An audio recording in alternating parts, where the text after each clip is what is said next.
Ay nako, mga bata, bakit kayo nagtatakbuhan dyan? Para naman kayong tinuturotot. Magandang araw po, Mang Tasyo. Nagtatalo lang po kami ni Tomas. Sabi ko kasi, kaya may mangga ay dahil sa alamat. Alamat? Jesus, luma na yun. Hindi na totoo yun. Gawa-gawa lang ng matatanda. Gawa-gawa? Aba, hindi ganyan ang pagtrato sa mga lamat. Bawat isa sa kanila ay may kwento, may aral, may puso. Kwentuhan niyo po kami. Ano po ba talaga ang alamat? Hindi lang yan basta kwento. Ang alamat ay isang sinaulang salaysay kung saan ipinaliliwanag kung paano nagmula ang isang bagay, puno, ilog, hayop o kahit lugar. Bakit kailangan pang gumagawa ng mga kwento kung may esensya naman? Hindi para palitan ang sensya, Tomas, kundi para ipakita ang imahinasyon ng ating mga ninuno, ang damdamin nila at ang mga aral ng kanilang panahon.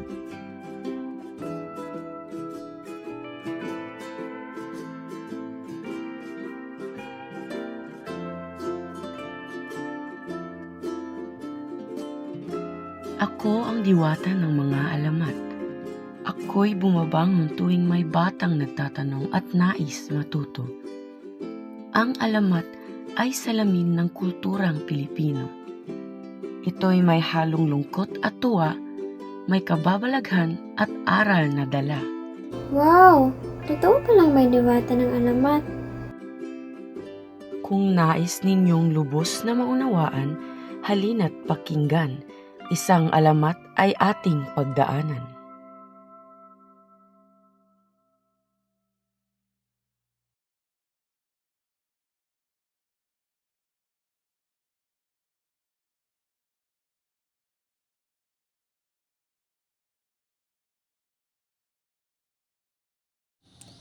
Malaking tao, malakas at matapang.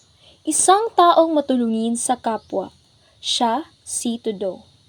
Kilala sa lapas na tagapagtanggol ng kanilang lugar laban sa mga taong gustong agawin ang kanilang lupain.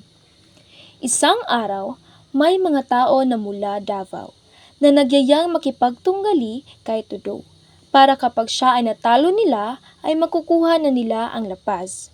Tudu, may mga taong paparating mula Davao at ika'y hinahamon. Wika ni Dong Pedro. Salamat sa impormasyon, Dong Pedro. Sagot naman ni Tudo. Nang malaman ni Tudong ang mga pinaplano ng mga taong iyon, ay nagmadali siyang sumakay sa kaniyang gakit. Nakasinglapad ng Agdawan River at hinarang ang mga taong iyon na papunta pa lamang sa Lapaz.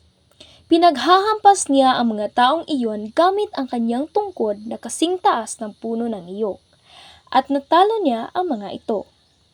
Mula noon, wala na talagang mga tao na nagbalak agawin ang lupain ni Tudong.